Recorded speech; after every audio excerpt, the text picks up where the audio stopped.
여러분 안녕하십니까? 박민영입니다. 모두가 겁내는 날이 되려 오르는 날이 됐습니다. 선물 옵션 동시 만기일을 두고 우리는 꽤 전부터 변동성에 대한 걱정을 했었죠. 하지만 최근 지수단이 많이 낮아져 왔고 그동안 외국인의 수급 포지션을 봐왔을 때 오늘 수급 변동 그리 크지 않을 거야라는 전망이 최근 많이 나왔었는데요.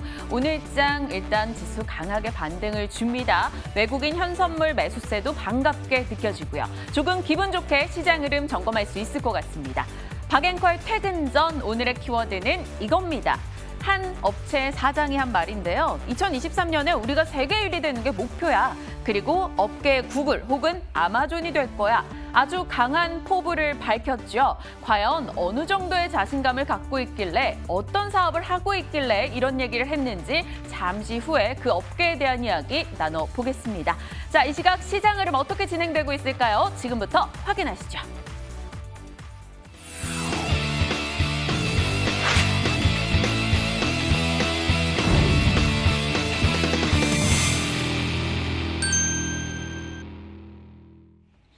오랜만이네요. 이 시간에 이렇게 강한 흐름 나타내는 거요. 일단 코스피가 2% 이상 상승 진행이 됩니다. 우리를 짓눌렀던 국채금리 이슈가 잠시 숨죽는 모습 나타났고요. 여기에 오후장만 되면 우리를 시달리게 했었던 중국장 흐름이 오늘은 상당히 좋게 진행이 됩니다. 중국에서도 2월 달 신규 은행 대출이 양호한 흐름을 보여주면서 긴축에 대한 걱정을 조금 덜었다라는 평가였죠. 여기에 미국의 국채금리 안정화 그리고 대규모 부양책 의회 통과 소식, 투자 심리 개선에 한몫을 좀 했습니다. 오늘장 2% 이상 올라주며 3,000선 위로 껑충 뛰어올라 3,020선 기록하고 있습니다. 이 흐름대로 쭉 이어졌으면 좋겠다 그런 생각이 드네요. 자, 수급적인 움직임 들여다보죠. 외국인과 기관의 동반 매수세 반갑습니다. 특히나 기관 측에서 연기금이 딱 50거래일 만에 매수하는 모습, 그리고 그 금액도 생각보다 괜찮게 유입되고 있습니다. 기관 통틀어서는 한 5천억 정도 사주고 있고요.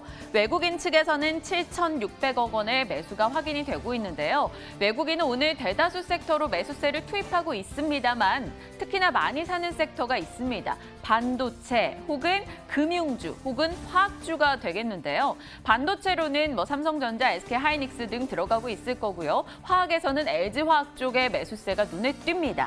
그리고 개인들은 오늘 1조 원 이상의 강한 매도로 대응 중인데요. 상당한 인기를 끌었었던 SK바이오사이언스 이슈가 지나간 만큼 시장으로 대기자금 들어오면 개인 투자자들의 총알도 다시 충전될 수 있을지 지켜봐야겠습니다. 자, 이어서 시가총액 상위 종목 분위기 열어볼까요? 오늘 1위권부터 20위권까지 모두 다 올라서는 모습 확인이 됩니다. 반갑죠? 삼성전자, SK하이닉스 특히나 강한데요. 오늘 SK하이닉스는 3% 이상 뛰어오르는 모습 포착됩니다. 외국인의 매수 상위에 나란히 이름을 올린 상황이고요. LG화학은 오늘 금액 기준으로 외국인이 가장 많이 사는 종목 중에 하나입니다. 6% 정도 강한 상승 확인되죠. 어제에도 빨간불이었고요. 배터리주가 어제에 이어서 오늘도 동반 강세를 기록하고 있는데 특히나 삼성 SDI가 오늘 상승폭 상당합니다. 이유인즉슨 지난해 연구개발비로 8천억 원 이상을 썼다. 앞으로 기대가 된다. 이런 평가 등이 새삼스럽게 부각되고 있습니다. 네이버도 강보합권 유지하고 있네요. 자, 시장의 특징주 한번 볼까요? 시장의 전반적인 분위기가 좋게 진행이 되고 있음에도 불구하고 SK케미칼은 상승 대열에 합류하지 못하는 모습이 나타나고 있습니다. 한 달여 동안 한 40% 정도 떨어지는 모습. 오늘도 9거래일째 떨어지고 있죠. 0.9% 하락한 약보합 기록됩니다. 27만 4,500원의 현재가를 기록하고 있는데요. SK케미칼 같은 경우는 SK바이오사이언스의 모회사이죠. 지난해는 사실 SK바이오사이언스가 아스트라제네카 백신 물질을 생산한다라는 이슈 속에 상승을 했었는데 올해는 이 SK바이오사이언스가 상장을 하면서 이 종목을 차라리 사는 게 낫지 않겠어? 이런 심리가 작용이 됐고요. 그래서 SK케미칼은 모회사 디스카운트를 받은 겁니다.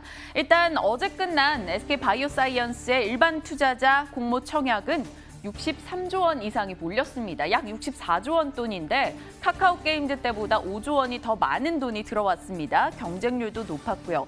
청약 문턱을 낮추자 소액 투자자가 대거 베팅을 했는데요. 균등 배정 방식으로 최대한 많은 이들에게 배정을 한다라는 방침이었기 때문에 1억을 넣어도 5주에서 6주 정도까지밖에 받을 수 없었다고 하네요. 일단 성공적으로 마무리가 됐는데 SK바이오사이언스 상장 이후에는 과연 어떤 흐름을 보일 것인가 지켜보도록 하겠습니다. 자, 또 다른 특징주 확인해 보시죠. 현대건설기계와 DY파워 오늘 나란히 올라가고 있습니다. 요즘에 인프라 투자 이야기 너무나 많이 나오죠. 특히나 신흥국의 인프라 투자 집행률이 올라가면서 건설 기계 쪽, 땅을 팔려고 해도 기계가 있어야 되니까요. 굴삭기 관련한 종목들이 오늘 좀 긍정의 평가가 나왔습니다. 현대건설기계는 최근에 신흥국에서 3개월간 수주율이 100% 이상이었다는 소식이 전달되면서 오늘 강하게 올라가네요. 15% 정도 상승 나오고 있고요. 굴삭기에 들어가는 유압 실린더를 만드는 업체입니다. DY파워 역시나 이에 대한 기대감 함께 안고 10% 이상의 상승 17,000원대입니다. 그동안 부침들도 조금 있었던 종목들인데 앞으로 나아질 수 있을지 지켜보도록 하겠습니다. 자, 코스닥 볼까요? 코스닥도 900선 너머로 다시 올라왔습니다. 6거래일 만의 상승이고요. 900선 회복하며 오늘 1.8% 올라서는 모습 906포인트네요. 오늘 코스닥 내에서 올라가는 종목 수가 1000개가 넘어가고 있어서 긍정적인 흐름 보여주고 있습니다.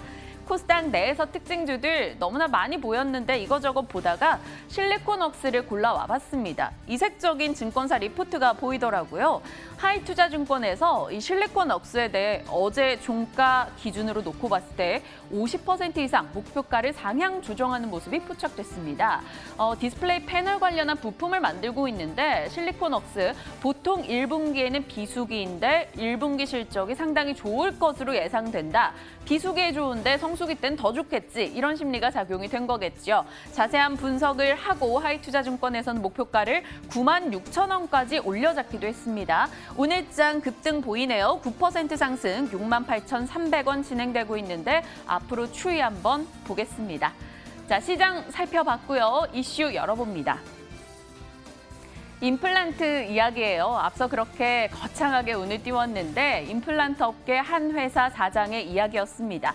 도대체 임플란트에 대한 거는 기대가 어느 정도일까 열어봤죠. 임플란트 시장은 예정된 성장이라는 표현을 많이들 씁니다. 이유인즉슨 사실 치아 통증은 참기 어려운데 나이가 들수록 치아는 마모되고 손상될 수밖에 없어서 결국 이 시장은 성장한다라는 맥락이죠. 지금 65세 이상 인구의 평균적으로 8개 치아가 결손되어 있는데 결국 고령화 사회에서는 임플란트를 많이 쓸 수밖에 없다라는 거죠. 과거에는 비싸서 혹은 무서워서 임플란트를 안 했는데 이제는 기술이 많이 발달해서 식립 성공률이 95%, 나름 안정적이고 브릿지나 틀니에 대비해서 훨씬 더 편안하기 때문에 선호도가 올라가고 있다는 겁니다.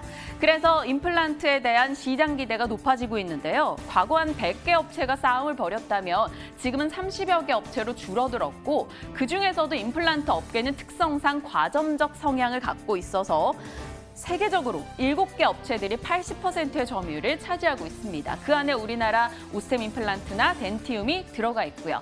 한국은 임플란트 시장에서 조금 독특한 지위를 갖고 있습니다. 세계 1위 업체가 우리나라는 건 아니지만 우리는 그 어느 국가보다도 임플란트를 많이 하고 있다는 건 익숙하실 것 같아요.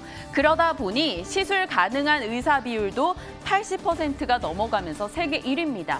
누구보다 식립을 많이 하고 그걸 할 수 있는 의사도 많다 보니 식립 건수가 많고 결국 국내 업체들에게는 경쟁력 확보가 되는 거죠. 그래서 다른 국가 업체들 것의 점유율을 가지고 오고 있는 추이라고 합니다.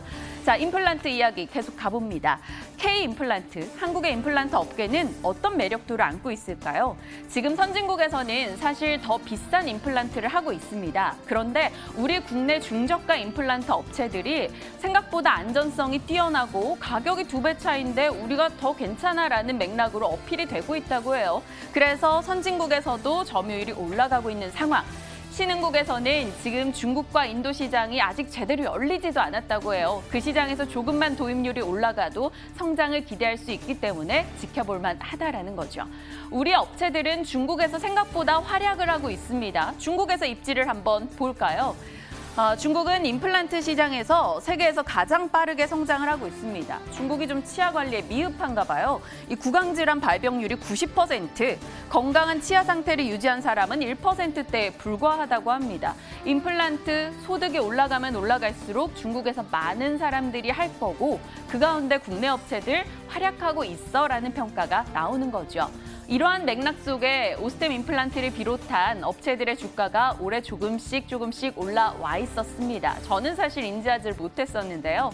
작년 3분기까지는 코로나로 인해서 치과 가서 입을 벌리고 시술을 받는 게 두려웠었는데 4분기부터는 많이 나아졌다라고 하네요.